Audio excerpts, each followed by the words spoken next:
Arrivé à la mi-temps ou quand je m'assois, je suis un peu en train de partir, tu vois. Je me lève parce que sinon je vomis sur le coach, tu vois. Et en plus de ça, le diagnostic, il est pas bon, quoi. Donc j'ai pris le pari, j'ai pris le choix de penser à ma carrière, en fait.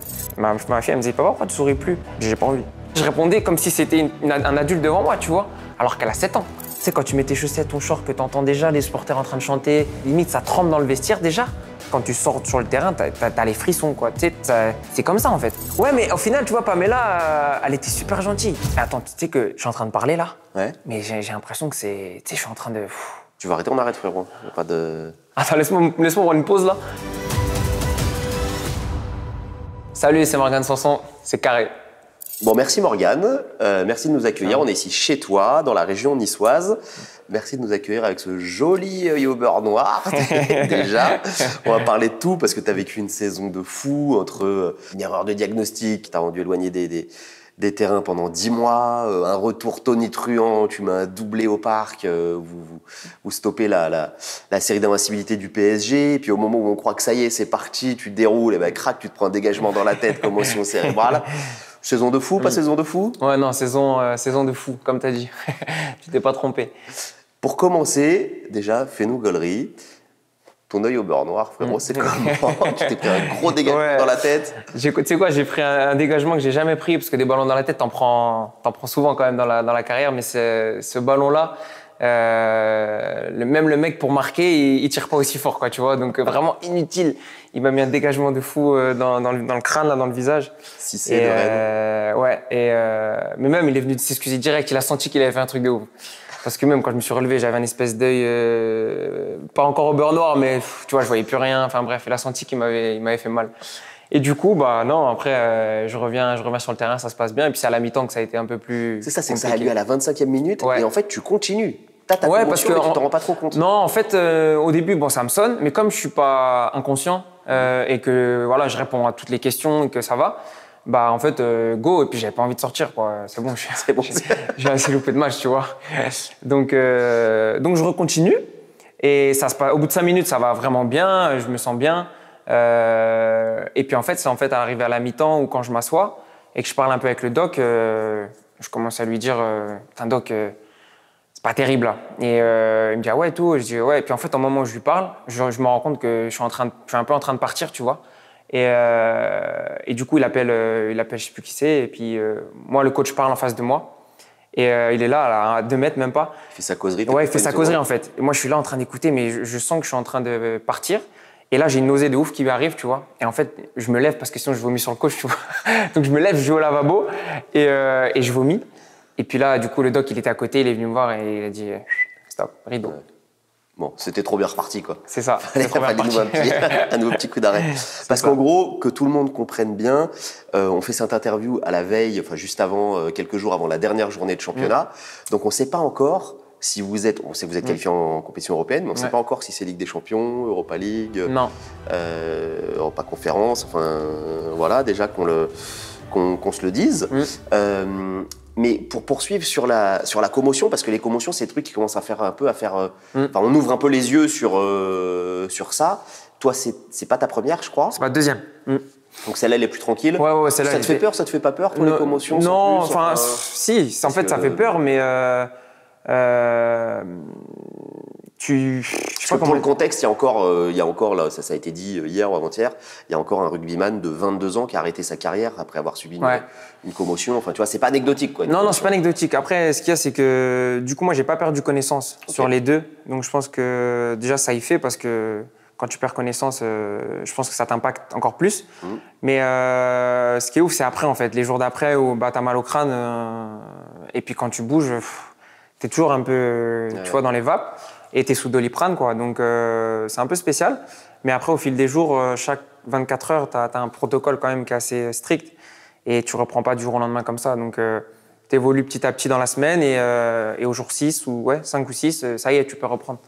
Mais c'est quand même quelque chose de dur, hein, parce que quand on voit même un Chabal qui parle de ses souvenirs et tout, waouh. Qui se souvient d'aucun de ses matchs. Ça fait peur, hein, ça fait peur.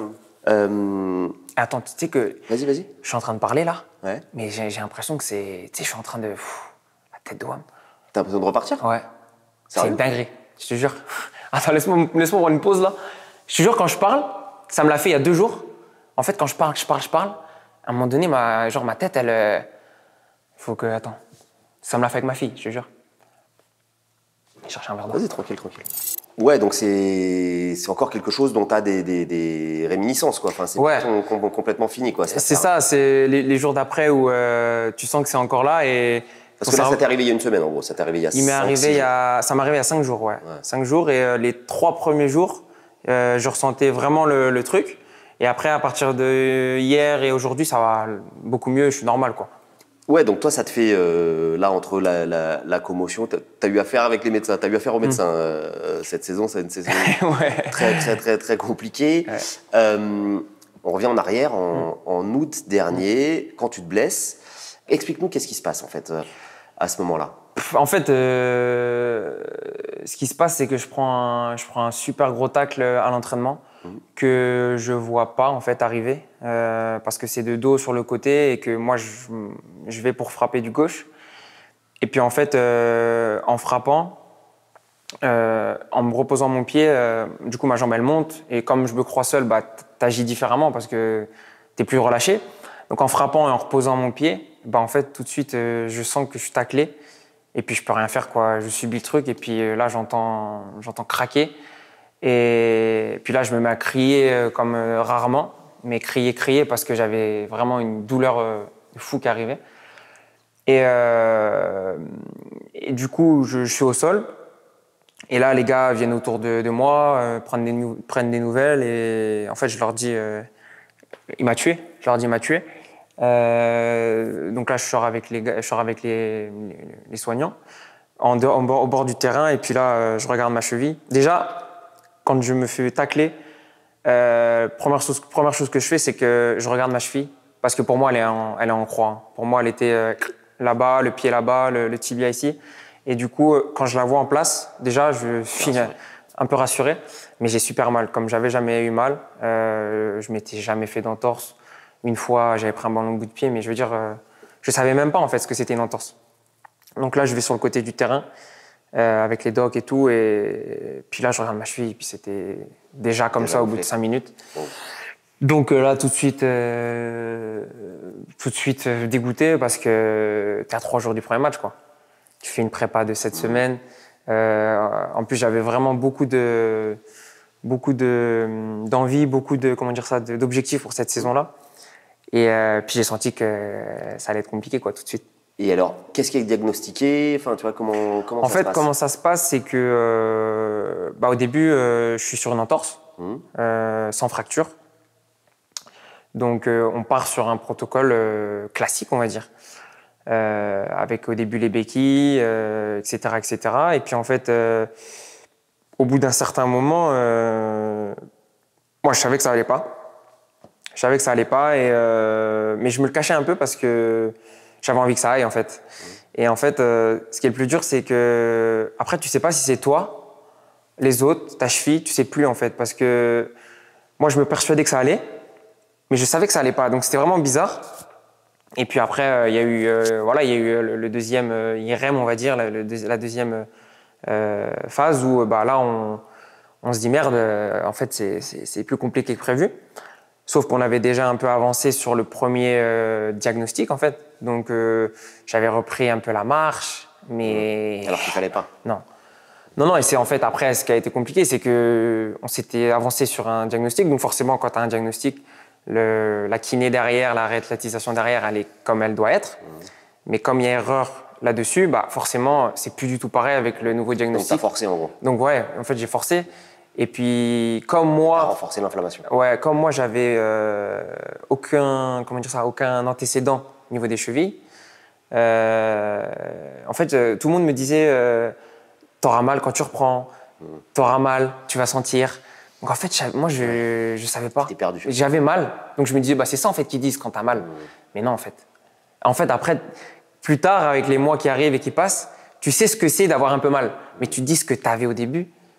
Mais comment t'as pu ne pas voir que c'était grave, en fait, tu vois? Même si, bon, c'est pas mon métier, c'est pas mon job.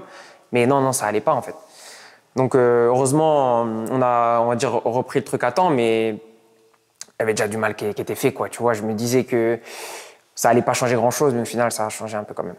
Donc, tu as eu quand même 4-5 mois de douleur au quotidien. Essaye de me raconter un peu, si tu peux nous faire comprendre quel type de douleur, parce que tu m'avais raconté un jour que même la couette, elle te faisait mal quand tu dormais, tu pouvais pas avoir une couette. Enfin, tu vois, c'est ça. Tout ça, c'est des petits trucs avec le recul, tu te dis, mais comment tu as pu accepter entre guillemets, le fait d'avoir mal en te tournant dans le lit. Mais ça a été pendant des semaines et des semaines, où en fait, quand je me tournais dans le lit et qu'il suffisait juste qu'il y ait la couette qui soit un peu comme ça, en fait, non, c'était pas possible. Ça me réveillait la nuit. J'ai été réveillé la nuit pendant des semaines. Je te parle même pas après de marcher, de sortir avec les enfants. Mes enfants, j'ai pas joué avec eux pendant 5 mois. Wow. 4-5 mois, je pouvais pas jouer avec eux. Dehors, dedans, ballon. Moi qui aime bien être un peu, on va dire, sportif avec eux, aller jouer dehors, courir, machin et tout. Impossible. Donc, c'était très, très compliqué. Ouais. Et à quel point, bon, tu avais mal physiquement, mais à quel point tu as eu mal dans la tête à ce moment-là? Franchement, assez rapidement, parce que mon début de saison, il était flingué, quoi. Bah oui. Et comme je t'ai dit, moi, je savais que ça allait pas. Mais du coup, c'était au-delà de ce que je pensais, quoi. Parce qu'il y a Gaëtan Laborde qui se blesse en même temps que moi, je crois, ou une semaine après. Et au bout d'une semaine, 2 semaines, tu sais, ça commençait à dire « Morgane, tu vas reprendre avant Gaëtan et tout ». Mais moi, je leur disais « Non, les gars ». Comment ça, non? Je dis non, c'est sûr que je ne reprends pas avant lui. Si tu vas reprendre, c'est dans 6 semaines, lui. Mais je disais non, impossible. Tu verras, on en reparlera, mais je ne reprendrai pas avant toi. Et personne ne pouvait se dire à ce moment-là que j'allais reprendre après lui, et lui, il avait un métatarse, quoi, tu vois. Et moi, je savais, depuis le début. Ça va là? Là, tu vas bien ou bof? C'est moyen, je te jure, tu vois, des fois, j'ai un moment où je sens que c'est une dinguerie, frérot. Si tu veux arrêter, on arrête, frérot. Y a pas de... Je vais continuer. Mais il y a des fois où je dois un peu me calmer, tu vois. Ouais. Mais putain, j'aurais pas pensé, tu vois. Mais vas-y, on continue. À quel point c'est difficile aussi, c'est les médecins de ton club, quoi. Et ton club, c'est ton employeur. À quel point les relations étaient un peu difficiles en interne? Est-ce qu'il y a des médecins tes médecins se sont excusés? Comment ça s'est joué la relation entre vous? Est-ce qu'ils ont reconnu leur erreur? Est-ce que toi, ça t'a rendu fou? Comment ça s'est passé un peu entre vous? Non, moi, bien sûr que ça a été compliqué parce que déjà, tu es blessé par quelqu'un. Donc ça, c'est toujours un peu dur à encaisser. Tu es blessé à l'entraînement, c'est même pas en match. Tu sais, c'est pas en match, il y a un duel, machin. Il s'est excusé, le joueur qui t'a blessé? Bien sûr. Et il a eu un comportement très, très bien avec moi les jours, les semaines qu'on suivait. Et en plus de ça, le diagnostic, il est pas bon, quoi. Donc, en fait, tu payes pour tout ça, alors qu'au final, toi, t'as rien demandé, t'es prêt dans ta saison, t'es concentré, et tu te prends ce truc-là rapidement, avant le début du championnat. Donc, tu te dis, putain, les mecs, ils sont payés quand même pour faire bien leur travail. Ça arrive des erreurs, je l'entends, mais putain, quand on te parle de fractures ou de plusieurs fractures. Au final, tu as eu plusieurs fractures? Ouais, j'en ai plusieurs. Des petites, tu vois, mais elles étaient quand même localisées à différents endroits. Donc, il y avait moyen de mieux faire. Voilà, il y avait moyen de mieux faire. Mais moi, surtout, ce qui m'a dérangé, c'était par rapport à la réathlétisation, tu vois, où au lieu de faire peut-être 4 ou 6 semaines de béquille, j'en ai fait que 2. Ouais. Donc, au final, mon os, je pense pas qu'il ait apprécié, quoi. Même si c'est osseux et que ça, dans le temps, ça se répare toujours. Mais si tu demandes à un os de marcher au bout de 2 semaines alors qu'il lui en faut 6, c'est pas bon, quoi. Donc, c'est tout ça. J'avais l'impression aussi qu'on était en train un peu de faire du mal à mon corps, tu vois, et que je savais que j'allais revenir, mais quand, je savais pas. Franchement, parce que, comme je te disais, tous les jours, j'avais mal. Et il n'y avait pas un jour où, en fait, je me disais « Ah, putain, c'est mieux aujourd'hui. Ouais. » Tu vois? Non. Il y a quelqu'un qui a une question pour toi. Oh, putain. Ouais bébé, juste un petit mot pour te dire qu'on a subi ces mois de blessures avec toi. Tu le sais, t'as été relou, notamment avec tes glaçons. Enfin, je devais les récupérer tous les jours chez Picard pour la gamme Ready, pas mettre trop d'eau, pas mettre assez de glaçons. Tu le sais, mais en tout cas, on est content, c'est derrière toi et on t'aime. Bisous. Non, c'est clair que ça a été difficile, même pour elle, même pour ma famille, même pour tout le monde, parce que bah, en fait, il payait un peu les pots cassés aussi de tout ça. Et je sais que des fois, j'ai pu être un peu irritable. Mais bon, je leur ai déjà dit et que voilà, je m'excusais, mais en fait, c'était pas volontaire, quoi. Ça a été très, très dur pour elle. Comme elle dit, c'est des anecdotes, hein, mais du coup, j'ai changé de machine, tu vois. J'ai acheté une machine sans glaçons, sans eau, et on a upgrade, donc du coup, c'est bon, on n'a plus besoin de tout ça. Mais non, c'était compliqué. Et bon, c'est aussi dans ces moments-là que tu vois quand ton couple, il est fort ou pas. Mais il a été très fort, ouais. Il a été très fort. Ça, c'est que le grand public se rend pas compte que on vous voit que quand vous êtes sur l'écran, sur le terrain, tu vois ce que je veux te dire. On se rend pas compte à quel point c'est dur behind the scene, quoi, tu vois, en coulisses. Quand il y a des galères, que c'est la famille qui trinque, que c'est... C'est ça, parce qu'au final, ils sont un peu tributaires de ton humeur, parce que quand tu pars le matin et que tu reviens l'après-midi ou un peu plus tard dans l'après-midi, bah, des fois, tu pars pas de la même façon. Le matin, tu pars, t'es joyeux. Suivant ce qui s'est passé à l'entraînement ou pas, bah, tu reviens, t'es pas une tête à claque, mais tu reviens avec une humeur qui peut être dégueulasse, quoi. Donc là, à ce moment-là, même quand je partais le matin, ça allait pas. Hein, donc c'était comme ça tout le temps. C'était vraiment rare les moments où je me sentais, tu vois, bien, heureux. Non, c'était vraiment compliqué. Et d'avoir eu leur soutien aussi dans cette période-là, ça a été primordial, parce que quand tu es tout seul pour affronter ça, c'est pas facile. Mais comme je te disais aussi, quand à un moment donné, tes propres enfants, ils n'arrivent pas à te faire changer d'humeur ou à te faire changer de mood, c'est que t'es pas bien, je le dis. Parce que même, tu sais, des fois, tu vas le faire parce que c'est tes enfants, tu vois. Donc ils vont te dire ça va pas et tu vas, ah non, ça va très bien, tu vois. Mais même là, genre, j'avais pas envie de leur dire si ça va. Donc ils me disaient, je me rappelle même à table une fois, et ma mère qui était descendue, et ma fille elle me disait, papa, pourquoi tu souris plus? J'ai pas envie. Wow. Mais comme ça, genre, tu sais, je répondais comme si c'était un adulte devant moi, tu vois, alors qu'elle a 7 ans. Mais je disais, j'ai pas envie. Et la pauvre, elle avait rien à voir dans tout ça, mais c'est pour te dire le poids que j'avais sur moi, quoi, tu vois. Bien sûr. C'était très compliqué. Hein. Et le moment où toi, t'es lucide sur ça, ça doit te faire archi mal aussi. Franchement, c'est quoi, en fait, après, je me forçais à plus trop en parler, tu vois. Parce que après, tu deviens lucide et tu te dis, putain, en fait, j'ai niqué ma saison. Ma saison, elle est foutue, là. Ça y est, c'est fini. Ça fait 4 mois, 5 mois, j'ai encore mal. Limite, après, tu te dis, putain, mais je vous demande juste de marcher sans avoir de douleur, tu vois. Marcher, aller me promener avec mes enfants, machin, sans douleur. S'il vous plaît, juste ça. Et tu te rends compte, on parle de marcher. Donc après, quand tu parles de faire des appuis, de faire des frappes, tout ça, mais j'étais même pas à penser à jouer au foot. J'étais à penser à vivre correctement, tu vois. C'était fou. Comment ça va?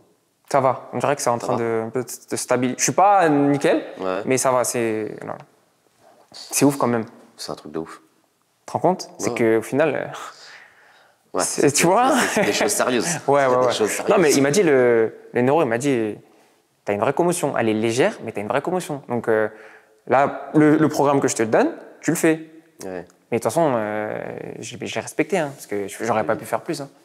Mais tu sais quoi? Je crois que je vais prendre un Doliprane quand même. Vas-y, prends. Comme ça va me... Vas-y, prends. T'as eu ton lot de galères, on va dire ça comme ça, et pour te dire que la vie est incroyable, le jour de ton retour, tu t'attends pas à être titulaire. Enfin, raconte-moi un petit peu comment ça se passe déjà. C'est ça déjà. Nice, enfin PSG Nice, petit contexte. Le PSG est invaincu depuis le début de la saison. Leur objectif, c'est de finir la saison invaincu. Honnêtement, vous arrivez en victime expiatoire presque, tu vois, au Parc des Princes. Toi, t'as pas joué depuis la saison. En fait, ce qui se passe, c'est que je fais 2 rentrées. Je fais mes 2 premières rentrées contre Nantes et Strasbourg. T'avais marqué en réserve? Ouais, j'avais marqué en réserve, avec les groupes élites, avant ça. Déjà, ça faisait du bien déjà. Ouais. J'avais joué une heure, pareil. Et après, donc, je fais un match où je rentre pas. Et après, je fais mes 2 rentrées. Et après la rentrée de Strasbourg, j'étais content de ma rentrée et tout. Et je me suis dit, bon, ça va être Angers. C'est sûrement le match qui peut être bien à domicile pour me relancer, avoir un peu plus de temps de jeu et tout. Et quick. Et du coup, 0 minute. Donc là, c'était un peu... Ouais, là, je suis un peu vert, bien sûr, forcément. Même s'il y a la victoire. Donc ça compense un peu, mais bon, tu sais, je suis un compétiteur et tout, donc forcément, j'aurais voulu jouer et de ne pas avoir joué ce match-là, ça m'a tapé un peu sur le système. Quand je suis rentré à la maison, j'étais un peu énervé. Mais pas abattu, tu vois. Et du coup, forcément, tu sais que le match d'après, c'est pareil. T'as même pas l'idée de démarrer, en fait. Tu sais quoi, j'ai même pas eu l'idée de me dire, peut-être tu vas jouer. Non, tu sais, ça, tu te dis ça quand tu fais une bonne rentrée et que derrière, peut-être tu vas jouer. Mais là, non, même pas. Et du coup, on a l'entraînement pour ceux qui n'ont pas joué, là, le lendemain. Et là, je fais une putain de séance. Franchement, je me sens super bien. Et déjà, ça faisait quelques semaines que je me sentais vraiment mieux, tu vois. Vraiment, j'avais des bonnes sensations à l'entraînement et tout. Ça se passait très bien. Et le lendemain, donc, je m'entraîne bien. Et je rentre à la maison, tu vois. Et toujours sur un peu le truc de pas avoir joué. Donc, j'ai mes potes, machin. C'est pas grave. Tu vas rentrer ce week-end. Nanana. Et en fait, le lendemain, donc le mardi, on joue le vendredi. Le mardi, le coach, il vient me voir dans la salle de muscu. Avec tout le monde. Il vient me voir, il me dit bon, Morgan, on risque de changer un peu le système vendredi. Tu vas intégrer l'équipe. Donc voilà, je viens juste te prévenir, entre guillemets, et que tu le saches pour préparer ton match, tu vois, voilà. Et quand il me dit ça, dans ma tête, je me dis, mais qu'est-ce qui se passe, quoi, tu vois? Donc, d'un côté, j'étais trop content, mais vraiment trop content, un gamin, tu sais, trop content. Du coup, l'entraînement, j'étais grave content. Donc, ma semaine, je la prépare bien, tu vois, vraiment avec le smile et tout. Et du coup, je rappelle mon père, je rappelle tout le monde. Je leur dis, les gars, du coup, je vais jouer dimanche, je vais jouer vendredi. Non, tu vas jouer vendredi? Mais jamais on aurait pensé et tout. Et je leur dis, bon, il faut que je prenne les places. Dites-moi si vous venez. Bah oui, on vient, tout ça. Donc, j'ai pris 6 places, bref. Et la semaine se passe, donc le match arrive, quoi, tu vois. Mais moi, je suis super focus, super vraiment concentré, tu vois, la veille de match, vraiment pour faire un bon match, tu vois. J'y vais pas en mode la fleur au fusil. Me faire plaisir. Voilà, me faire plaisir. Non, j'y vais vraiment concentré et déterminé parce que, en fait, quoi de plus beau que de reprendre après un an, après la dernière titularisation, au parc, tu vois, contre Paris. C'était parfait. Bon, j'aurais pu me foirer comme pas possible parce que tu sais ce que c'est de pas jouer longtemps comme ça, mais non, en fait, j'ai même pas eu une fois le truc de me dire oh putain, si je me rate ou un truc comme ça. Pas du tout. Pas d'appréhension. Au contraire, genre j'avais envie de me dire vas-y, on va voir maintenant, tu vois. On va voir où t'en es, on va voir ce que tu fais. Et c'est ce qui s'est passé en fait. C'est ça, quoi. Parce que t'as 2-3 clients en face. Hein. Bah oui, non mais en plus, voilà, j'en ai eu des matchs au parc où. Des fois, ils cassent les couilles ces matchs, tu vois, tu montes à Paris, ça casse les couilles. Parce que tu te fais tourner, parce que quoi? Ben c'est ça. En fait, tu sais que le ballon, tu vas peu le voir ou pas le voir. Faut être vachement concentré défensivement et tout. Et ils sont forts, quoi, tu vois, ils sont très forts. Et tu fais un bête de match? Et en fait, ça se passe vraiment comme sur des roulettes. Mais pour te dire la vérité, genre le matin du match, à l'hôtel, j'ai préparé une célébration pour un doublé. Non, mais tu te rends compte ou pas? En gros, je savais que j'allais faire ça. Mais est-ce que ça tu t'y penses normalement? Non. Tu vois, des fois, le foot, c'est vraiment un truc de fou, je te jure. Donc, au final, j'étais vraiment... Je sais pas, j'étais... À qui t'en parles, ça? Comment ça se passe, ton histoire de célébration? C'est tout seul, en fait. Toi, tout seul dans ton... Déjà, en fait, de base, je voulais faire ça. Et après, comme j'ai pas célébré pour mon fils depuis qu'il est né, chaque fois, j'oublie. Je voulais faire un N en même temps. Tu sais, genre faire ça et ça. Ouais. Je sais pas pourquoi j'ai pas fait le N. Tu sais, j'ai regardé ma famille, ils étaient en face, en plus, quand je marche, et que j'ai oublié de faire. Mais pour te dire, des fois, c'est inexplicable, en fait. Comment tu peux expliquer ça à 11 mois après ma dernière... C'est pas possible, en fait. Et un doublé, tu vois. En plus, tu sais que j'avais regardé, le dernier doublé que je fais, c'est en 2016. Et c'est après mon retour du croisé et de mon ménisque. Wow. Et pareil, première titule doublée. À Monaco, à Montpellier? À Guingamp. Avec Montpellier à Guingamp. Et tu vois, en fait, c'est des fois, c'est des signes comme ça bizarres. Mais... Et raconte-moi ce que tu ressens sur le premier but déjà. Sur le premier but, déjà en fait Badr il a la balle et je regarde, je vois qu'il y a un boulevard pour moi et puis je dis vas-y j'y vais. Badr il me la met super bien et après je vais tirer au sol et j'ai la chance qu'elle passe sous le ventre de Donnarumma. Mais déjà là rien que là, sensation de ouf parce que tu sais tu regardes, tu vérifies un peu, VAR, des conneries. Mais tu dis non en fait c'est bon, tu vois, t'as marqué, c'est bon, t'es de retour, t'as marqué et tout, nickel.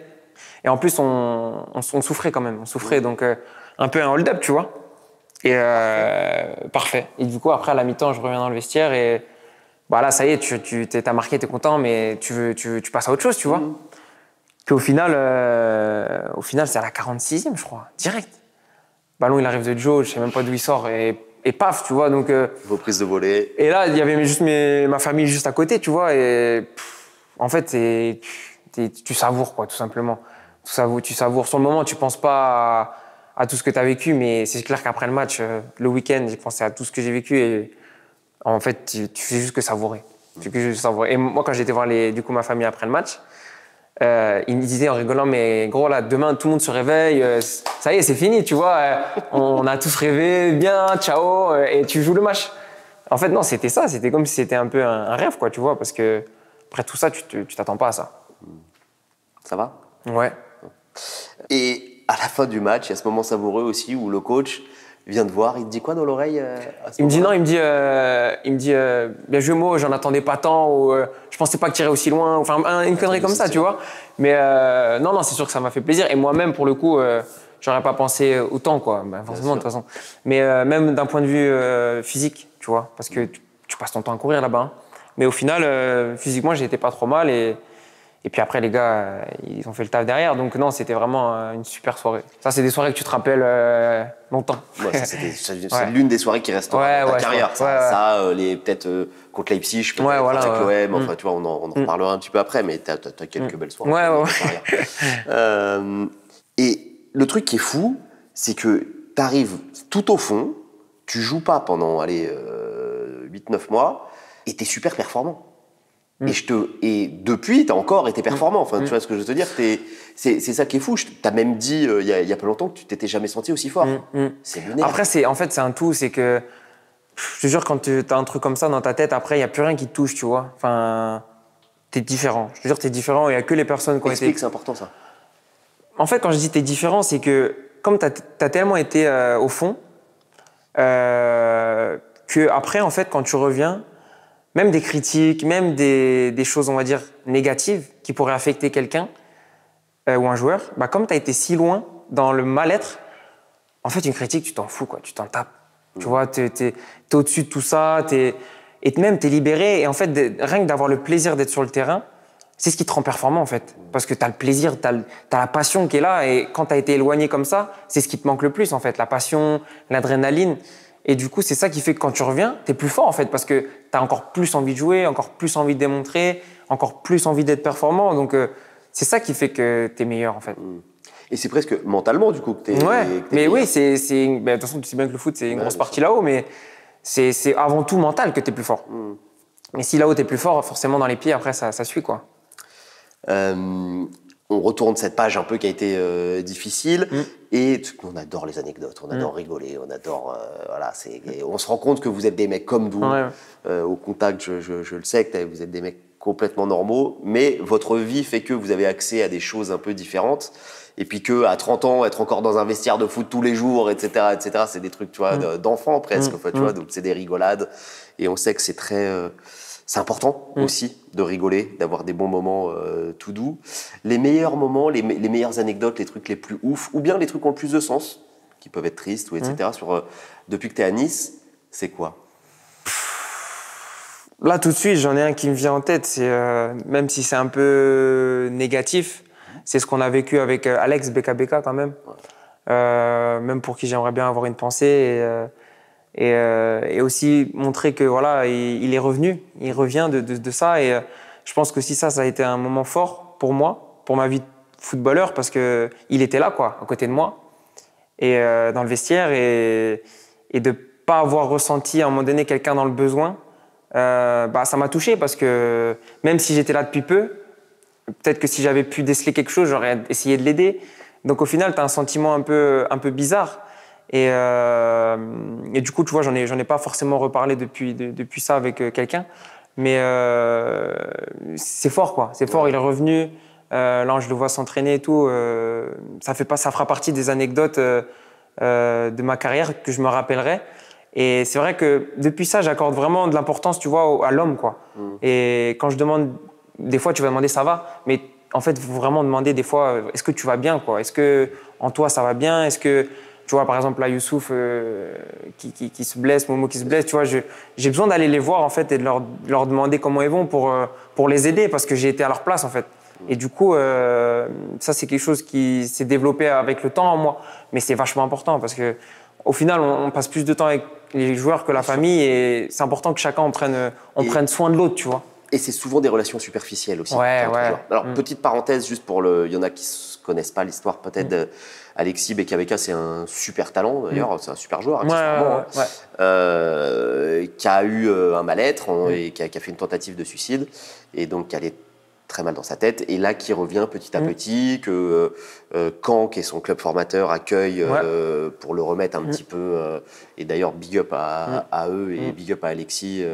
Parce que oui, c'est très important. Enfin, tu vois, c'est des vraies choses de la vie. Ouais, et ce que tu disais, ça me semble super important parce que souvent c'est de la rigolade. Et là, moi, je te demandais plutôt de la rigolade, etc. Mais c'est ouf, c'est ça qui m'est sorti parce que. Mais c'est important. Ouais. En fait, on a l'impression que c'est toujours bien, c'est toujours beau, c'est toujours. Mais faut aussi parler quand ça va moins bien, tu vois. Bien sûr. Et je l'ai connu pour le savoir. Après, bien sûr qu'il y a beaucoup de bons souvenirs.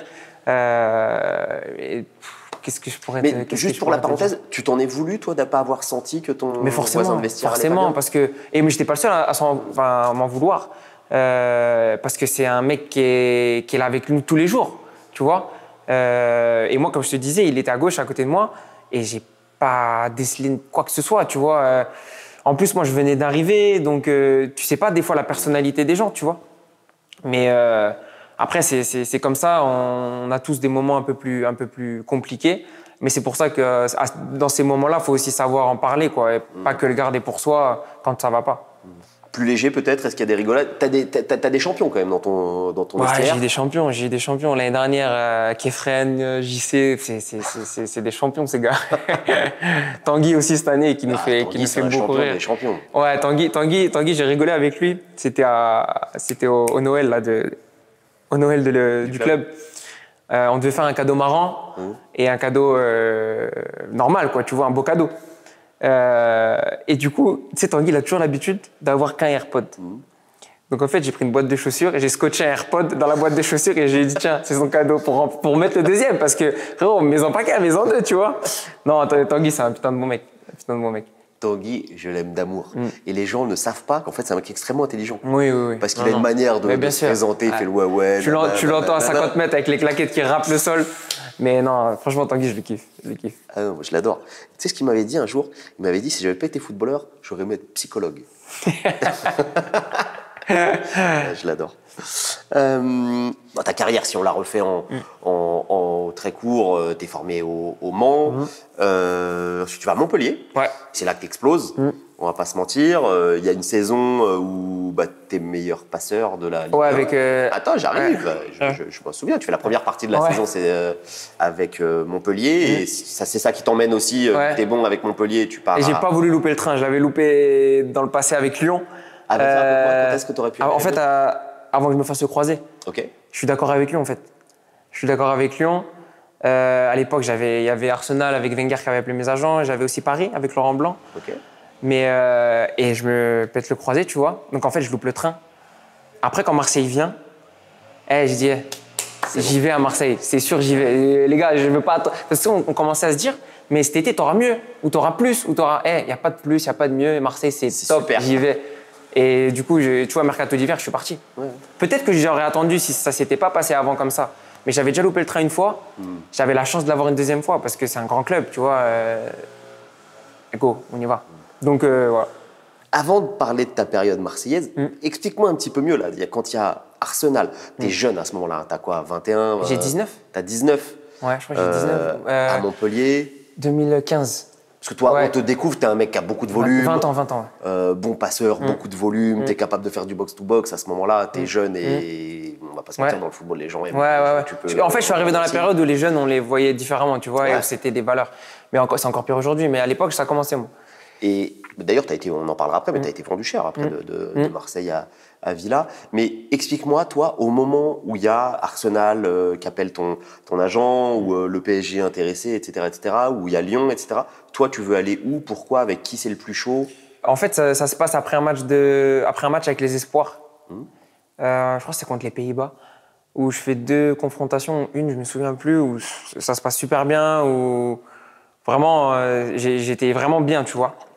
Et là, du coup, mon mon agent, à l'époque, il m'appelle, il me dit viens au bureau, tout ça, donc je vais les voir et tout. Et là, il écrit sur le tableau, c'était écrit Paris, Lyon et Arsenal. Tu sais, il avait écrit ça comme ça. Et il me dit c'est les clubs qu'on a eu pour toi là. Je dis waouh. Il me dit bah regarde, on est en train de discuter avec eux.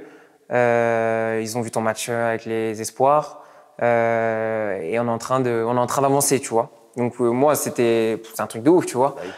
Du coup, là où ça avance le plus, c'est avec Lyon, où on a discuté l'autre fois avec Flo Maurice. Il vient à Montpellier, on fait le rendez-vous, on s'accorde plus ou moins, c'est les chiffres, les machins et tout. Ah ouais, vous aviez déjà parlé argent et tout? Ouais. Ah ouais. Donc non, c'était en phase d'être fait, quoi, tu vois. Vraiment, ça se faisait. Et j'étais avec Jonas Martin dans la chambre avant le match de Toulouse, justement, ce fameux match. Et donc je lui dis ça, tu vois. Et je lui dis j'ai ces clubs-là, je pense que je vais aller à Lyon et tout pour le côté français, rester en France. Ça peut être bien pour moi, la progression, machin. Il me dit bah oui, t'as raison. Après les clubs comme Arsenal, tout ça c'est bien, mais tu vas faire quoi là-bas? Tu sais pas, tu vas jouer, il faut que tu joues, t'es jeune, tu vois. Et Paris, pourquoi t'étais plus Lyon que Paris? Non, je sais pas, j'avais pas de feeling forcément avec Paris, tu vois. C'était vraiment parce que aussi ça avait pas avancé plus que ça. Okay. Tu vois, on avait discuté avec lui, avec le club, mais le club qui avait vraiment pris les devants, c'était Lyon. Okay. Donc depuis le début de ma carrière, ça a souvent compté ça.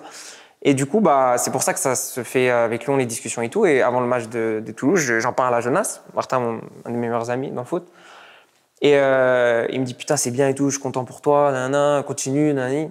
Et en fait, il y a le match de Toulouse qui arrive, et là où je me pète mon croisé, tu vois. Et du coup, ça a été un premier coup d'arrêt vraiment dans ma carrière où je l'ai ressenti en mode j'ai pleuré pendant 3, 4, 5 jours, tu vois, sans m'arrêter, parce que tu sais, il y avait plein de joueurs qui avaient eu les croisés qui revenaient pas.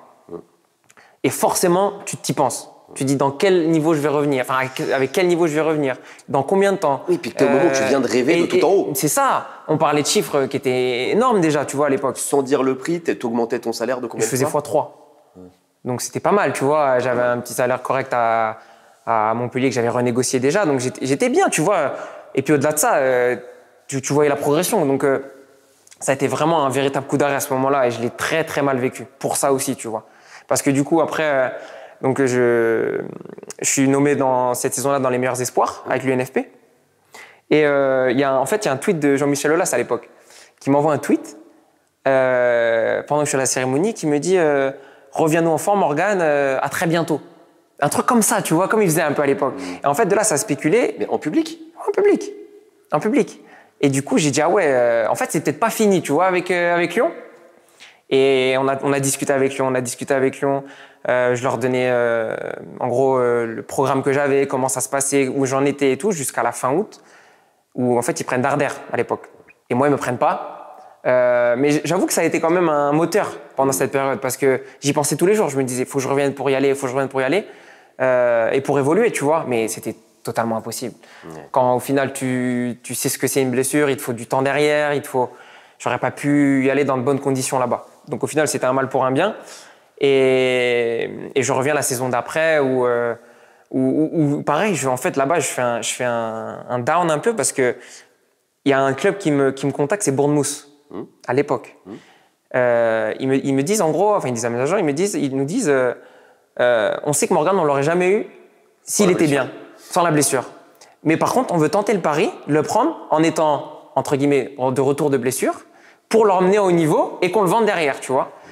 Mais moi, c'était compliqué, tu vois. Bournemouth, putain, tu sais, t'as 20 ans, tu vas là-bas. Il m'avait fait la présentation surtout quand on t'a parlé de ouais, Arsenal, voilà. Et je me rappelle dans la présentation de Bournemouth, il me présente Bournemouth, la ville, un peu le sud de l'Angleterre. Enfin bref, tu sais, il vendait vraiment le projet, tu vois. Et c'était un projet intéressant. Mais et pour te dire que j'étais pas bien, c'est que en fait, quand je reviens du croisé, donc j'ai mon ménisque. Et en fait, à la fin de la saison, ils viennent me voir le dernier match. Et je joue à Monaco. Ils viennent me voir et en fait, ils appellent mes agents 2 jours après. Ils disent en fait, on fera pas Morgan. Là, j'ai pris un coup ici. Parce que je me suis dit quoi? Je me suis dit, un club contre Bournemouth, ils veulent même plus de moi. C'est-à-dire, comment t'es là? C'est pas bon comment t'es. Tu vois ce que je veux dire? Donc là, j'ai vraiment pris un coup derrière la tête. Et là, ça a été pour moi un des tournants de ma carrière. C'est que, en fait, j'ai dit, ok, on va voir. Tu vois, dans ma tête, je me suis dit, on va voir. Laissez-moi me préparer comme il faut, préparation. Et on verra l'année prochaine. Et c'est là que je finis meilleur passeur. Et ça a été un peu, alors après la première blessure, etc., comment tu qualifierais ce moment-là? C'est le premier épisode un peu dépressif que tu connais dans ta carrière? C'est le premier, mais je me l'étais pas dit. Hein. Mais au final, avec le temps… Avec le recul, tu sais l'analyser. Tu sais, quand tu te lèves, tu manges, tu retournes au lit, tu manges, tu retournes au lit… C'est pas bon aussi. C'est pas bon. Hein. Ils avaient fait un barbecue, je m'en rappelle, 3-4 jours après pour essayer de… rien à y faire. Ils pouvaient repartir avec leur merguez. Il n'y avait rien à y faire. Je te jure, c'était compliqué. Mais je pense que ça a été accentué par ce fait-là, que j'avais ces clubs-là, tu vois. Ben oui. Et est-ce que tu t'es dit que la blessure a peut-être été créée aussi ou facilitée par le fait que dans la tête, tu te voyais déjà ailleurs, ou etc. Est-ce que tu as vu un lien de causalité entre il y a des très grands clubs qui viennent me chercher et je me blesse le match d'après? En fait, après, on m'a toujours dit c'est quand tu es au mieux que tu te blesses. Et généralement, c'est ça, quoi. C'est quand tu es top que… Je sais pas ce qui se passe, je sais pas. Mais c'est souvent le cas. Et après, j'ai mis du temps à digérer, mais une fois que c'était digéré, ça y est, j'étais en mode de retour, quoi. Et alors justement, saison 2016-2017, donc c'est cette saison-là, et tu fais une saison de ouf, 12 passes décisives, meilleur passeur, etc. Tu pars en mi-saison à l'OM, et c'est à l'OM que tu as joué le plus de matchs dans ta carrière. 4 ans, 157 matchs. Quelle image tu as de cette période-là? Alors, c'est des années, il y a de tout dans ces années-là, etc. Mais toi, quelle image tu gardes? Franchement, positive, plus, quoi. Je me dis que ça aurait pas été la même carrière si j'étais pas allé là-bas, tu vois. Il y a vraiment des choses à vivre en tant que joueur, que c'est que quand tu es joueur que tu peux le ressentir, tu vois. Bien sûr qu'il y a des gens de l'extérieur qui savent que c'est l'OM, ce que c'est l'OM, tu vois. Mais quand t'es pas dedans, en fait, tu te rends pas compte de ce que c'est réellement, tu vois. Donc, non, ça a été une période exceptionnelle. J'ai mes enfants qui sont nés là-bas. J'ai connu mes premiers matchs européens là-bas, ma première campagne de Champions League, le parcours en Europa League, le titre de meilleur passeur de Ligue 1. Donc, la saison d'après, je crois que je mets 12 buts sur la saison. Donc, non, c'était vraiment une belle période de ma carrière. Et je me blesse pas là-bas. Oui. Et je me blesse pas. Et on dit souvent que c'est dans la tête que ça se passe au niveau des blessures. Moi, je me suis pas blessé. Ou presque pas. Parce que j'étais bien, en fait. J'étais bien, je me sentais bien. C'est sûr qu'il y a eu des périodes moins bien. Ouais. Et quand c'est moins bien là-bas, c'est moins bien parce qu'il y a les critiques, il y a l'impression et tout.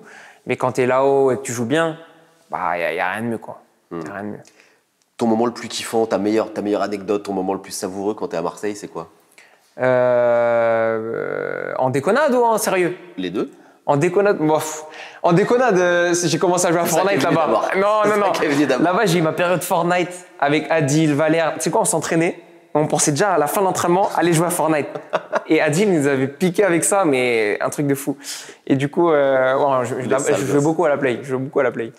Et non, là-bas, Adil Rami, c'est un phénomène. C'est un phénomène. Ça fait partie des joueurs avec qui je suis encore en contact, mais c'est tellement un bon mec, mais tellement fou. Tellement fou. Vas-y, les plus grosses dingueries d'Adil, c'était quoi? Bon, déjà, comment vous avez dû le tailler avec Pamela Anderson, ça j'imagine. Ouais, pas. Mais au final, tu vois, Pamela, elle était super gentille. Vraiment super gentille. On avait fait un repas dans un resto un soir, là. Très gentil, très simple. Et non, ça le taillait, mais lui s'en foutait, en fait, tu vois. Et il était vraiment détaché de tout ça et il vivait son petit truc, tu vois. Mais non, Adil, ça commence à dater, hein. Ça fait 6 ans. Mais en fait, Adil, c'est un quotidien. C'est pareil, tu vois. C'est comme les autres que je te parlais tout à l'heure. Adil, c'est des réflexions, c'est des conneries tout le temps, tu vois. Donc, Il n'y a pas eu un jeu de vestiaire, une rigolade de vestiaire, un chambrage avec Adil ou sans Adil, hein. Mais de ta période marseillaise, qu'est-ce qui te reste? Non, après, en termes plus sérieux, on va parler de la campagne européenne, hein, forcément. Incroyable. Avec le quart, la demi, le but de Rolando, tout ce qui se passe jusqu'à la finale.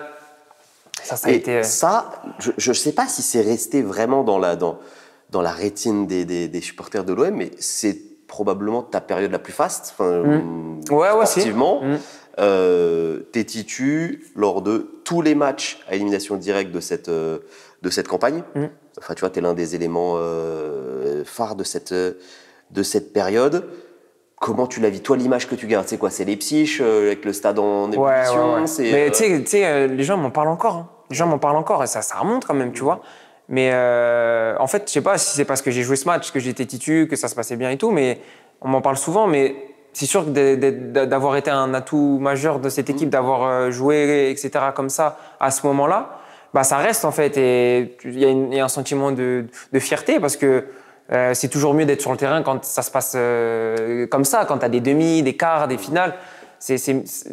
En tant que joueur et en tant que compétiteur, c'est pas la même saveur quand tu es sur le banc et que tu es sur le terrain. Donc, non, c'est des trucs que voilà, j'aimerais revivre encore. Tu vois, là, on se qualifie pour l'Europe. J'ai envie de revivre des trucs comme ça, des parcours européens. Ça donne trop envie quand tu vois les autres équipes, comme même par exemple à Brest, tu vois. Bah, t'as envie d'y regoûter, quoi. Quand tu y as goûté une fois, après, t'as encore envie d'y retourner dedans. Et raconte-moi l'émotion de ce match, parce que ce match-là, quand même, il a cristallisé beaucoup de passion, etc. Leipzig, à quel moment tu comprends qu'il se passe un truc bizarre? Moi, j'ai l'image des joueurs de Leipzig quand ils rentrent sur le terrain pour aller sentir un peu l'atmosphère, etc. avant le match. Et tu vois Dayo, Pamecano, les mecs, ils ont les yeux comme ça, ils se rendent compte qu'ils mettent les... De toute façon, tu le sentais quand t'arrivais en bus. Quand t'arrivais en bus, tu savais la soirée que t'allais passer parce que t'avais plus de personnes, t'avais des fumigènes, ils coupaient le bus. Enfin, tu sais, t'avais une ambiance quand même qui était exceptionnelle. Et nous, même quand on se changeait, nous, même dans les vestiaires, tu sais, quand tu mets tes chaussettes, ton short, que t'entends déjà les supporters en train de chanter et que limite ça tremble dans le vestiaire déjà, tu te dis, mais ça y est, c'est pour nous en fait. Tu sais, tu peux pas faire autrement que tout donner, tu vois. Tu peux pas faire autrement que tout envoyer parce que c'est des émotions incroyables.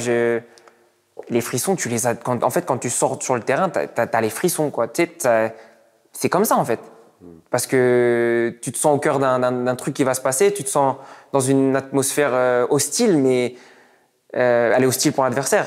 Pour nous, c'est ça le 12e homme, tu vois. C'est vraiment sentir que tu as le public qui est là et qui aide les joueurs. Et c'est vraiment ça que tu ressens à ce moment-là. Et puis après, le déroulement du match, quoi. Le déroulement du match, tu prends une clim d'entrée et puis derrière, ça y est, c'est reparti. Et franchement, c'était... Et puis Sakai à la fin, quoi. Et ça, c'est symbole, vraiment. Sakai à la fin qui marque. Il fallait que ce soit lui, tu vois, celui-là. C'était... Il n'avait pas beaucoup marqué dans ça. Non, il n'avait pas beaucoup marqué. Mais que ce soit lui, mais en fait, il méritait trop de mettre ce but, tu vois. C'était vraiment le soldat type. Même si à la fin de son passage à Marseille, il commençait à tricher un peu, tu sais. C'est vrai, il était devenu Marseillais, quoi. Il commençait à être, c'est ça. Au début, t'as le japonais, il dit tout qui est bon, tout qui est droit. S'il y a touche pour l'adversaire, c'est touche pour l'adversaire. S'il n'y a pas pénalty, il n'y a pas pénalty. Et à la fin, limite, il faisait des simulations, tu vois. Non, j'abuse, mais non, là, c'était vraiment un beau symbole. Ce serait pas la meilleure image de ta carrière, ça? Ce match-là? Ouais. Ah, franchement, ouais. Ouais. Franchement, ce match-là, c'est le match le plus fou. Le plus fou. Même après l'ambiance dans les vestiaires, entre nous, quand tu sors du stade, tu fais pas 10 mètres sans avoir un attroupement. C'est des trucs, comme je disais, qui vont rester après la carrière, quoi, tu vois. Et ça, ces souvenirs-là, tu les gardes, en fait, ils partent pas. Ils partent pas. À quel point est-ce que tu pourrais dire que ça a été gâché ou pas gâché par la finale? Ou la finale, vous voyez pas le jour, en gros, on se parle français. Non. Arrête, je suis pas d'accord. On s'est regardé sur le terrain. Pour moi, il y a tous les ingrédients. Attends. On s'est regardé sur le terrain. Au bout de 15-20 minutes, on s'est dit, mais je crois qu'on va gagner. Il y a moyen de fou. Tu te rappelles le début de match? Ouais, pas bien, si je suis honnête. Le début de match, on est là, on gagne les duels, on a le ballon, on a l'action. Mais c'est l'Atlético, quoi. Mais c'est ça, en fait. Et c'est l'Atlético. Tu vois, ils adorent faire ça. Ils plient, voilà, c'est ça. Souillent. Voilà, exactement. Mais en fait, c'est ce qu'ils ont fait. Après, quand ils ont marqué, c'était chaud, ouais. C'était chaud. Et en plus, t'as Dim après qui sort, enfin avant qu'il sort. Donc là, à ce moment-là, il marchait sur l'eau. Ouais. Non, c'était... Il va rater la Coupe du Monde à cause de ça. Ouais. C'était pas simple. C'était pas simple. Deuxième, et puis après, Rizou, il était en feu. Et voilà, mais ça n'enlèvera pas tout ce qui s'est passé, tout le voyage, en fait. Tout le voyage. Et puis tu le commences le voyage au fin fond de, je sais plus d'où, là. Les tours préliminaires. Ouais, Bulgarie, je sais plus où c'était. On part au Belgique et on fait un autre tour avec le maillot violet, là, qu'on avait, je sais plus où. Enfin bref, tu fais toute la campagne. Ouais. Donc non, c'était bien. Après l'OM, bon, l'OM te vend bien, 18 millions d'euros à Aston Villa, donc tout le monde est gagnant à ce moment-là. Ouais. L'OM, ils font un bon billet. Toi, tu vas découvrir la Première Ligue. C'est cool. Et là, j'allais dire, et là, c'est le drame.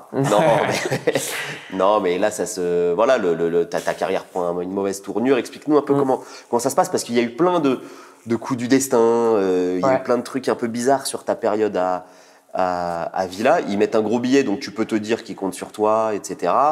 Mais t'as pas été gâté par les blessures. Explique-moi un petit peu les trucs de en fait, non, j'ai jamais trop parlé de cette période-là parce qu'il fallait du temps. Là, tu m'en donnes, donc on va pouvoir en parler. Mais si c'était à refaire, je referais la même chose en fait. Parce que quand je les vois aujourd'hui où ils sont, c'est ce que j'avais imaginé en fait. Et c'est ce que eux même avaient imaginé. Parce que en fait, ce qui se passe, c'est que je signe à Villa en janvier 2021. Mais juin 2020, ils étaient là en fait. Okay. Ils étaient là avec une proposition pour que je les rejoigne. Moi, je leur ai dit que j'étais content que voilà, par respect, j'avais la Champions League avec Marseille, donc que forcément c'était la première fois que je la jouais et que je voulais connaître ça. Je voulais connaître la Champions League et que j'allais pas accepter entre guillemets d'aller en Angleterre au détriment de la Champions League. Donc, ce qui se passe, c'est que au mois d'octobre ou je sais plus, j'envoie un message à mon agent. Je chantais un peu tournée avec Marseille, tu vois, l'épisode avec, tu sais, quand il y a eu qu'ils ont envahi la commanderie, qu'il y a eu les cyprès qui brûlent. Enfin, ouais, en fait, il y avait les supporters contre le club supporters. Enfin, il y avait une atmosphère bizarre, tu vois, pas ce que j'avais connu. Au contraire, c'était bizarre. Et en fait, je dis à mon agent, écoute, je veux à la Villa en fait. Je lui dis, je veux à la Villa. Donc, on reprend contact, j'en sais pas, fais ce que tu veux, mais en fait, ouais, je veux aller à la Villa et cet hiver en fait. Parce que voilà, je sentais que j'étais au bout du cycle. J'avais fait 4 ans, c'était très bien et j'avais besoin de voir autre chose, voilà, tout simplement.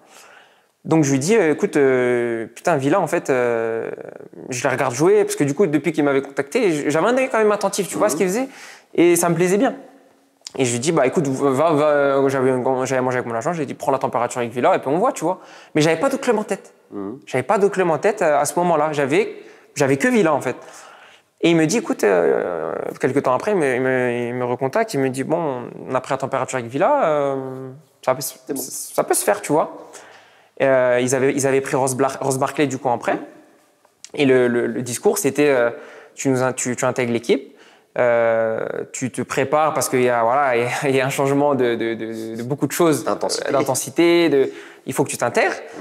Et derrière, tu prends la place de Ross et voilà, c'est parti, tu vois. Et moi, c'est un truc qui m'allait bien. Dans ma tête, bien sûr que j'allais pas attendre 4-5 mois là, pour l'acclimatation. On y va et on voit, tu vois. Donc, en fait, ça se passe bien. Bon, il y a les négociations avec le club et tout. Et puis, en fait, j'arrive là-bas. Donc, le coach, avant de signer, j'ai le rendez-vous avec lui. Donc, voilà, il me dit qu'au début, je vais être sur le banc, que je vais rentrer, qu'il faut que je m'adapte et tout. Mais OK, pas de souci. Tu vois, moi, j'étais vraiment focus. Et du coup, c'est ce qui se passe. Donc, j'arrive là-bas, tout va bien.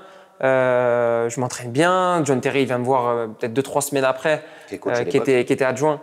Il me dit, Morgan, on est bluffé par ce que tu fais, ton intensité à l'entraînement. Franchement, continue comme ça, ça va payer vraiment. Parce que tu sais, je rentrais seulement, tu vois, à ce moment-là. Et donc, j'ai ma première titularisation au mois de mars. Donc, tu vois, 1 mois et demi après que j'arrive. Donc, nickel, tu vois, ça se passe bien, je fais un bon match. 2e titu, 3e titu. Et au bout de la 3e, crack, tu vois. Blessure. Blessure.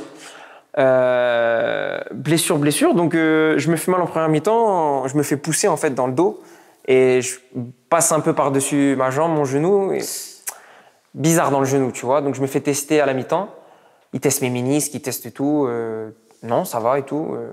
Bon, je dis bah j'y retourne quoi, tu vois. Et j'y retourne, premier ballon, tête, je retombe sur mon genou gauche, nickel. Nickel. Je dis mais nickel, tout va parfait tout ça. Donc je sors après à la 60e, normal, et le lendemain, je me réveille avec un genou comme ça. Et là, je dis là, il y a un petit problème. Donc, on va faire les examens. Il commence à me dire, bon, Morgan, t'as abîmé un peu ton genou, c'est très léger, va falloir qu'on fasse ci, ça. Donc, Moi, j'ai toujours eu un ostéo depuis que j'ai commencé ma carrière, qui était de Montpellier, Thierry Cambon, et je vais avoir un kiné, du coup, après, Jean-Georges Cellier. Et j'avais aussi un doc que j'avais, tu sais, Christophe Baudot, avec qui je suis en contact. Donc, c'était le médecin de l'OM. Voilà, c'est ça. Pendant des années. Et donc, du coup, j'ai un peu ces références-là. Mais tu vois, je fais confiance au club. Je fais confiance au club, au doc du club, au kiné, au prépa du club et tout. Donc, je commence la rééducation. Ils me disent, bon, on va faire que 3-4 semaines comme ça et on verra ce qui se passe. Et je le sens moyen, tu vois. En fait, je faisais une journée sur l'haltérgé, c'est pour courir, et une journée en off. Mais j'avais mal, tu vois, j'avais vachement mal. Et puis, bon, ça changeait pas grand-chose, tu vois. Donc, je retourne sur le terrain, ça va à peu près. Et en fait, la dernière séance, tout seul, je finis la séance, pareil, boum. On refait des examens. En fait, ça va aggraver mon problème. Et là, en fait, là, j'ai eu peut-être le comportement, on va dire, qu'il a pas fallu avoir. Mais je leur ai dit stop, vous me touchez plus en fait. Je leur ai dit c'est fini. Ça fait un mois que vous me soignez. Je fais des exercices que moi j'estime, mes gars estiment pas être bons. Je les fais parce que c'est vous qui décidez, vous êtes mon employé, tout ce que vous voulez. Mais en fait ça va pas, vous faites n'importe quoi. Et donc du coup, via mes agents, je fais une demande au club pour partir, pour me faire soigner en France. Avec Jean-Georges Cellier qui du coup est devenu mon kiné. Mais ça n'a pas plu en fait. J'ai été le premier dans le club à le faire et c'est pas passé. C'est pas passé du tout, tu vois. Mais je m'en suis pas aperçu tout de suite. En fait, ils m'ont laissé partir et ils m'ont dit tu reviens fin août tu reviens fin août. Et en fait, ils m'ont appelé avant. Ils m'ont dit tu rentres. Moi, j'avais pas fini ma rééducation. J'étais proche de finir, mais j'avais pas fini. Du coup, j'ai eu une discussion avec mes trois gars. Ils ont dit, Morgane, vas-y, tu vas pas te mettre le club à dos, mais c'était déjà trop tard. Tu vas pas te mettre le club à dos. Il te reste 1 semaine, 10 jours avant de reprendre là avec l'équipe. Tout va bien se passer. On a bien fait les choses. Fais juste attention. Moi, j'avais pas eu de douleur depuis tout ce temps-là avec mes gars. Je retourne là-bas. Donc, ils me reprennent en main. Commence à faire des exercices. Putain, je commence à sentir mon genou, tu vois. Que j'avais pas senti une seule fois pendant des mois. Je leur dis, là, j'ai mal. Et en fait, ils ont dit, bah, tu sais quoi, il te reste 1 mois encore. Alors que mes gars m'avaient dit, il reste 1 semaine. Je leur dis, mais attendez, je vais en France pour me soigner plus vite. Je suis censé être soigné. Pourquoi vous allongez? Non, c'est comme ça, t'as encore mal. Je dis, non, j'ai encore mal parce que vous me faites des exercices qui me font mal. Et en fait, tu vois, à partir de là, ça s'est pas bien passé. C'est pas bien passé. Et donc, Villa, c'est un moment aussi où t'as peur pour ton intégrité physique, en gros, quoi, tu vois? C'est ça, en fait, parce que du coup, après ma première blessure, en fait, j'ai senti que c'était mon genou ou Villa, ma carrière ou Villa. Et j'ai pris le pari, j'ai pris le choix de penser à ma carrière, en fait. Parce que j'estimais que les personnes qui étaient en charge des soins là-bas ne pouvaient pas régler mon cas, en fait. Donc, j'ai pris la décision de me soigner ailleurs et j'ai pris la meilleure décision parce qu'aujourd'hui, tout va bien, quoi. Donc, c'est clair que c'est des choix difficiles parce que tu te mets à dos un club, tu te mets à dos des gens. Mais au-delà de ça, c'est ce qui me permet aujourd'hui de jouer encore. Donc, voilà. Ça veut dire que toi, tu as eu des soucis quand même à Villa et à Nice quand même par rapport à ton intégrité. Ouais. Non, on peut dire que c'est un peu similaire, même si c'est différent quand même parce que j'estime qu'il y a un bon staff médical ici à Nice et qu'en fait, ça a été dû au diagnostic que derrière, ça a été compliqué. Là-bas, le staff médical, c'était très compliqué. En tout, en termes de compétences, en termes de tout ce qu'on veut. Et c'était la réalité, malheureusement. C'était différent quand même, c'était différent. Et montre-moi, parce qu'à un moment, ça va tellement mal dans la tête pendant ce moment à Villa qu'après, tu te blesses, mais en faisant des trucs anodins, quoi. Non, et puis en plus, c'était la période où il y avait le Covid. J'ai mon premier Covid qui arrive la veille Non, j'ai 2 Covid. J'en ai un des 2 qui arrive la veille d'une titularisation. Enfin bref, j'ai eu vraiment que des galères là-bas. Et pour te dire, le quadrique, je me pète après. Je me le pète en faisant presque un étirement, quoi, tu vois. Vas-y, montre-moi si tu veux bien. Tu vas te foutre de ma gueule. Bah oui. En fait, non, je revenais du Covid. Et en fait, en faisant juste un mouvement comme ça d'étirement, j'ai senti dans mon quadrique que ça avait lâché, en fait, un peu, tu vois. Pour te dire dans quel état j'étais, même après le Covid, quoi. Et pas que le Covid. Il y avait la tête, le Covid. Mais non, là-bas, ça a été compliqué. Hein. Ça a été très, très compliqué. J'avais des blessures que j'avais jamais eues avant, quoi. Est-ce que c'est pas là que tu as ton épisode dépressif le plus sévère? Si, c'est là, mais c'est bien après tout ça, en fait. Parce que, Raconte. du coup, après le match de Chelsea, où je me blesse à l'ischio, déjà après le match, il y a le coach qui annonce un temps d'arrêt sans avoir fait d'image. C'est comme si le mec… Au doigt mouillé. Voilà, il n'avait pas envie de moi, il n'avait pas besoin de moi, il voulait pas de moi. Et il annonçait, en gros, le mec, il a arrêté un mois alors qu'on n'a pas fait d'image. Moi, les images, quand je fais le lendemain, j'envoie à mon kiné, tout ça là, à la clique. Et il me dit, c'est 10 jours, max. Et pour te dire, je ramène mon kiné, il vient me soigner à la maison à Birmingham, mais j'ai besoin de la salle. Donc, je vais à la salle l'après-midi pour croiser personne. Et en fait, ce que je faisais avec mon kiné, je faisais même pas le quart de ce qu'il me faisait faire. Donc en fait, j'étais en avance par rapport à ce qu'il me faisait faire.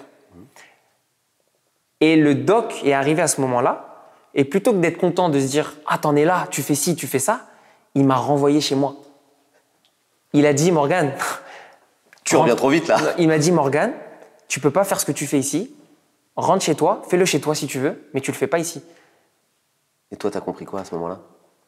Moi, en fait, en parlant après sur le chemin du retour, avec mon kiné, on a dit, mais ils sont fous en fait. Comment ils peuvent se dire, tu peux pas faire ce que tu fais là, va le faire chez toi. Parce qu'en fait, je pense qu'ils étaient pas bons et qu'en fait, comme ils annonçaient des délais plus longs, s'ils me voyaient faire ce que je faisais là, ils auraient dit, mais attends, comment c'est possible là? En fait, toi, tu vois, t'as capté, on te fout dehors. En fait, je pense qu'ils avaient peur pour eux après. Parce que je faisais des trucs, j'étais prêt en fait. Mais je pouvais pas être prêt. Donc du coup, les 10 jours que je devais être arrêté, ça a été 3 semaines. J'ai gratté 1 semaine. Mais tu te rends compte ou pas dans quoi on était? Et la dégringolade, elle continue. Et là, après, c'était dégringolade. Parce que du coup, en fait, après le match de Chelsea que je te parlais, il y a le prince qui est venu me voir en personne qui m'a dit « Morgane, les gens te kiffent à Villa. On a rarement vu un mec revenir à ce niveau après une blessure comme ça. Je te kiffe, quoi. » Et moi, pour moi, ça a été… C'est un grand supporter de Oui, c'est un immense supporter.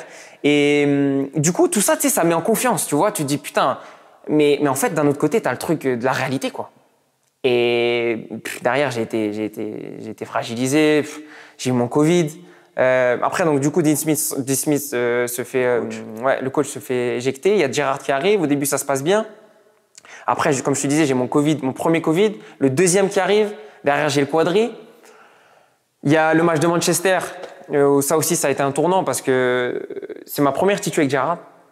Il vient me voir la veille, il me dit « Morgane, tu mérites d'être là. Tu aurais dû mériter avant, mais voilà, c'est demain. » Je fais un bon match. On joue Manchester à domicile, je fais un bon match, ça se passe bien. Et à la fin du match, dans les 70e peut-être, je fais une passe derrière qui est interceptée. Et ça part en contre, but. Et en fait, là, je te jure que je l'ai vu comme un arrêt là-bas. Je l'ai vu comme, ça y est, le chapitre, il est terminé. Parce que j'avais la chance, j'étais bien sur le terrain, et en fait, je me suis, entre guillemets, niqué avec cette passe qui fait but, 2-0. Du coup, le coach me sort. Et là, il y a des images où on me voit vraiment exploser, quoi. J'explose la bouteille, je tire dans les gourdes, ça va dans le public. Là en fait, c'était fini, quoi. Pour moi, c'était mort. Et le coach, Gerrard, à la fin du match, me dit devant tout le monde, en gros, c'était quoi cette réaction, tu vois?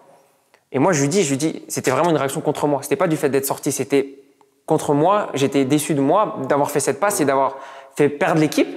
Après, on égalise. Mais c'était vraiment contre moi. Mais j'ai senti qu'il le croyait pas, tu vois. Du coup, le lendemain, je vais au centre Bodimour, et c'est pas quelque chose que j'aime faire, mais je vais toquer à sa porte.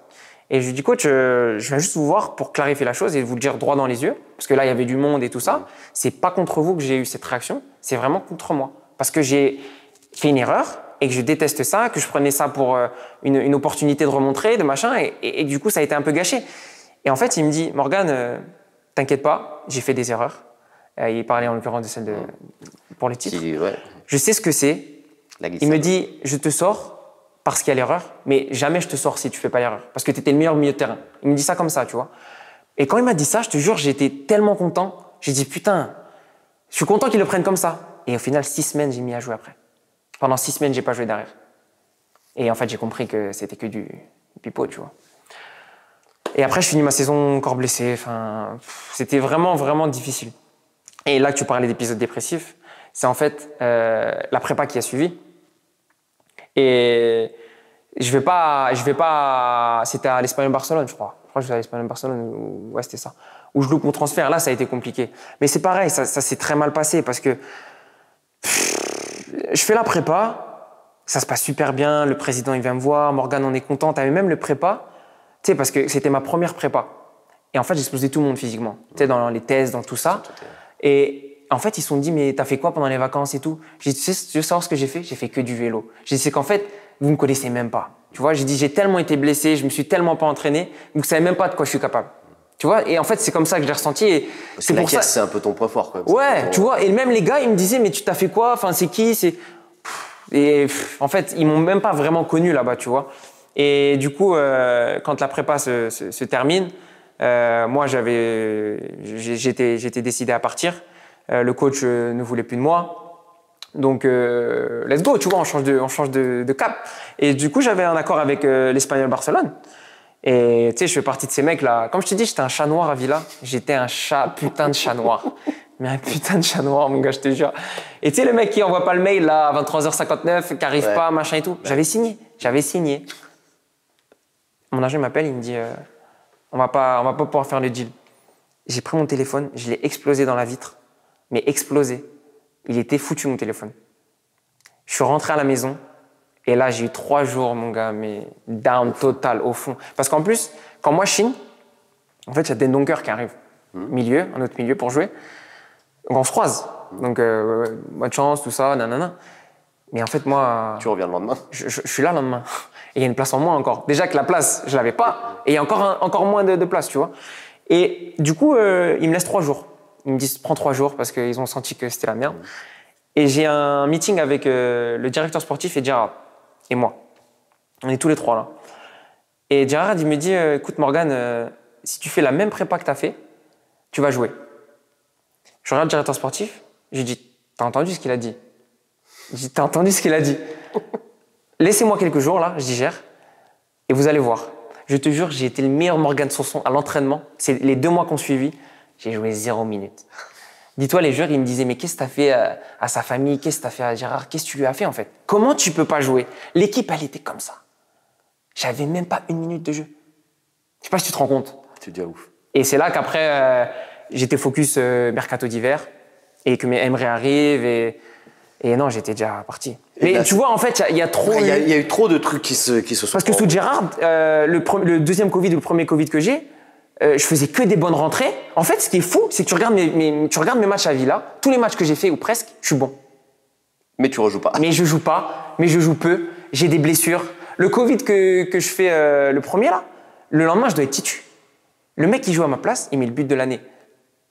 Le but élu de l'année par les supporters. Tu vois ce que je veux dire un peu? Ça résume tout en fait. Ça résume chat tout. Noir. Mais vraiment chat noir, voilà. Chat noir. Et cette période-là, c'était chat noir. Et dis-moi à quel point. On va arrêter.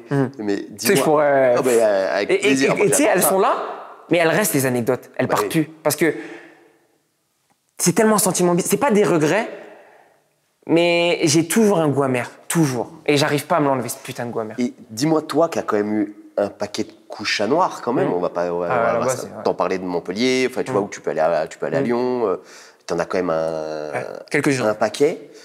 À quel point, mentalement, moralement, ça a dû te faire du bien d'avoir le truc contraire avec le parc? C'est ça en fait. Ton but au parc, c'est un peu ça, ça erase un peu, ça efface un peu tout ces trucs-là. C'est exactement ça. C'est en fait un renouveau. C'est comme si en fait t'avais enfin de la chance. Tu vois, de la chance quoi. Et tu la prends parce que après je peux dire aussi que j'ai eu la chance d'aller à Strasbourg. Oui. Donc qui te relance. L'un dans l'autre, t'as toujours. Mais c'est pas un coup du destin, Strasbourg. Mais voilà. Toi, t'as charbonné. Strasbourg, t'es une opportunité pour. Ouais. T'es pas calibré pour jouer à Strasbourg à ce moment-là. Non, bien sûr. Et t'es au-dessus. Mais pourquoi je te parle du parc? Parce qu'en effet, c'est les coups de chance, c'est les coups de. C'est l'anti-chat noir. Du destin. Voilà, c'est ça. Vous devez pas gagner au parc. Non. Même en regardant le match, si je suis honnête. Non. Et puis en plus, nous, dans le vestiaire, on se préparait à ce qu'il change un peu l'équipe. Quand on a vu l'équipe qui mettait, on s'est dit, ah ouais. Le 11 type. Ah, il a mis le 11. Eh ben, si, on va le faire. Et ça sera encore mieux si on gagne. C'est ce qu'on s'est dit dans les vestiaires, tu vois. Mais t'y crois peu. non, t'y crois, arrête, t'y crois. Mais c'est sûr que c'est des coups du destin. Et c'est vrai qu'en avoir un dans le bon sens, comme ça, bah forcément que ça fait plaisir. Et pour ça que je t'ai dit que le week-end d'après, tu penses à toutes les galères, tout ce que tu as eu, et tu te dis, ouais, ça fait du bien. Mais, et tu te reprends. Mais d'un autre côté, comme tu as eu tout ça, tu es toujours vigilant. Ouais. Moi, je suis toujours vigilant, tout le temps. Même quand je suis très bien, je suis toujours sur les appuis. Tu vois, sur les appuis, parce que bon, ça va trop vite. L'année prochaine, tu seras sur les appuis en Coupe d'Europe. On espère. Bon, j'espère quand même, là. On espère que ça va le faire, ouais.